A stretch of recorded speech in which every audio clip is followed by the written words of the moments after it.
نحمدہ و نصلی علی رسولہ الکریم، اما بعد۔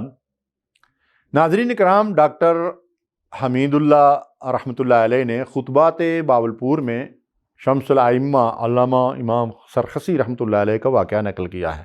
بڑا سبق آموز واقعہ ہے۔ لکھتے ہیں، امام صاحب کو وقت کے ظالم حکمران نے اندھے کنویں میں ڈال دیا، یعنی قید کر دیا۔ اور پرانے وقتوں میں آپ کو پتہ ہے کہ جو یعنی سخت قید کی سزا ہوتی تھی وہ اس صورت میں بھی دی جاتی تھی۔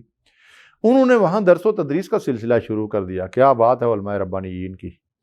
لوگ کنویں کی منڈیر پر حلقہ بنا کر جمع ہو جاتے، یعنی اس منڈیر پر آ کر بالکل گول دائرے کی صورت میں جس طرح حلقہ ہوتا ہے اس طرح بیٹھ جاتے۔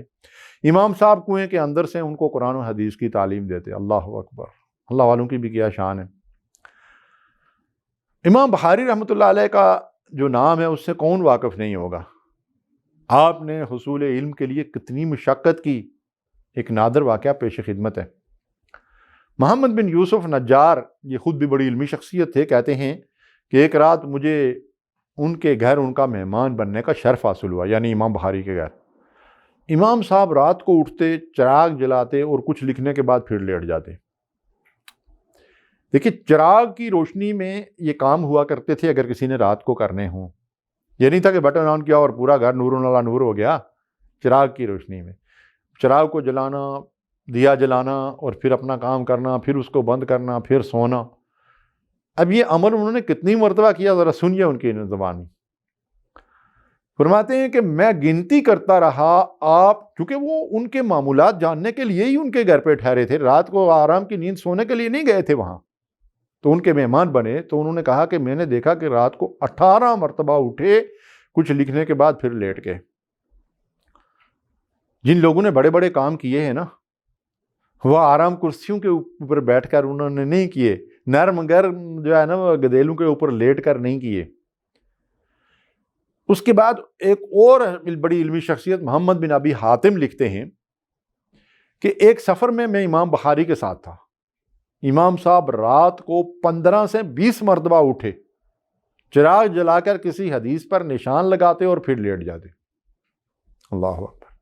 علامہ ابن تیمیہ رحمۃ اللہ علیہ، سید قطب شہید اور مولانا مودودی رحمہم اللہ اجمعین جیسی شخصیات نے بیشتر علمی کام اور تفاسیر کو جیل کی کار کوٹڑیوں ہی میں مکمل کیا۔ شاعر کہتا ہے، متاح لوح و قلم چھن گئی تو کیا غم ہے، کہ خون دل میں ڈبو دی ہیں انگلیاں ہم نے۔ اور علامہ اقبال رحمۃ اللہ علیہ نے، آپ کو پتہ ہے کہ شرق و غرب کے علوم حاصل کیے تھے، اس لیے تو ان کو علامہ کہا جاتا ہے۔ کہتے ہیں کہ پڑھ لیے میں نے علوم شرق و غرب، روح میں باقی ہے ابھی تک درد و کرب۔ علم کے حصول سے بندہ کبھی سیر نہیں ہو سکتا، جیسے وہ امیر المومنین حضرت عثمان غنی رضی اللہ تعالیٰ عنہ فرماتے ہیں کہ اگر تمہارے دل پاکیزہ ہوں تو قرآن پڑھنے سے کبھی تم سیر نہیں ہوگے۔ اللہ اکبر! جی، تو علامہ اقبال کہتے ہیں کہ شرق اور غرب کے بہت سارے علوم میں نے حاصل کیے، لیکن روح کے اندر ابھی تک علم کی طلب اور تڑب جو ہے وہ باقی ہے۔ مولانا ابوالکلام آزاد رحمۃ اللہ علیہ نے اپنی شعراء آفاق تفسیر ترجمہ القرآن کے انتصاب میں ایک واقعہ بیان کیا ہے۔ آج کے دور میں ہمارے لیے اس کے اندر بڑی ہی عبرت، بڑا سبق ہے۔ لکھتے ہیں، غالباً دسمبر 1918 کا واقعہ ہے۔ ایک دن میں عشاء کی نماز پڑھ کر مسجد سے نکلا تو ایک شخص کمبل اوڑھے میرے پیچھے آ رہا تھا۔ میں نے پوچھا، آپ کو مجھ سے کوئی کام ہے؟ تو کہنے لگا، ہاں میں سرحد پار سے آ رہا ہوں۔ انگریزوں کے دور کی بات ہو رہی ہے، تقسیم سے پہلے کی بات ہے۔ تو وہ آدمی کہتا ہے کہ میں سرحد پار سے آ رہا ہوں اور بہت غریب آدمی ہوں۔ میں قندار سے پیدل چل کر کوئٹہ پہنچا، وہاں کچھ سوداگر مل گئے، انہوں نے آگرہ پہنچا دیا۔ آگرہ سے یہاں پیدل آیا ہوں، تقریباً 900 کلومیٹر کا ایریا تھا، سفر تھا۔ مولانا نے فرمایا، افسوس آپ نے اتنی تکلیف کیوں اٹھائی؟ کیا کہتا ہے وہ شخص؟ کہتا ہے، اس علم کے متلاشی نے جواب دیا کہ حضرت، میں نے آپ کے جو 2 پرچے نکلتے ہیں، الہلال اور البلاغ، علم سے شغف رکھنے والے لوگ جانتے ہیں کہ مولانا ابوالکلام آزاد رحمۃ اللہ علیہ نے ان 2 پرچوں کے ذریعے سے اپنے علمی جلال والجمال کا تعارف کروایا اور اپنے علم کی پیاس بجھانے کے لیے لوگ ان کا باقاعدگی سے مطالعہ کرتے تھے۔ وہ کہتا ہے کہ میں نے آپ کے ان پرچوں کا ایک ایک حرف پڑھا ہے، اور میں اس لیے آیا ہوں کہ آپ ایک علمی شخصیت ہیں، تو میں آپ سے قرآن مجید کے بعض مقامات کو سمجھنا چاہتا ہوں۔ اللہ اکبر!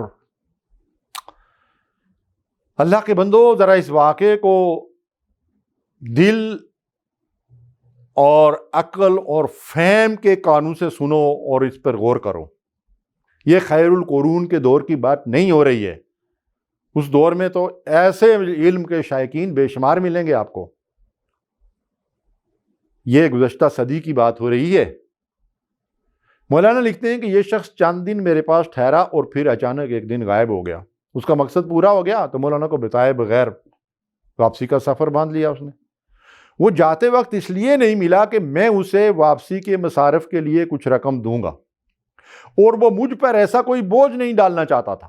یقیناً اس نے واپسی کے سفر کا بڑا حصہ بھی پیدل طے کیا ہوگا، اور مولانا لکھتے ہیں کہ اب مجھے اس کا نام بھی یاد نہیں رہا، ورنہ میں یہ کتاب اس سے منسوب کرتا، یعنی اپنی تفسیر۔ اللہ اکبر! منسوب تو مولانا نے کہہ رہی تھی جی، وہ تو عظیم انسان ہے۔ ناظرین کرام، سامعین محترم، جن لوگوں نے علم کے حصول کے لیے ایسی کاوشیں کی، مشقتیں کی، یہی پہاڑی کے چراغ اور زمین کا نمک ہے۔ ہماری بدقسمتی کا عالم یہ ہے کہ قرآن مجید اور دین حنیف کو آسان بنانے کے لیے انہوں نے اس طرح دن اور رات ایک کیے، مگر ہم ان کتابوں اور تفاسیر کا مطالعہ بھی کرنے سے قاصر ہیں۔ ہمارے پاس اس کے لیے بھی ٹائم نہیں ہے، ہمیں موبائل ہی نہیں چھوڑتا۔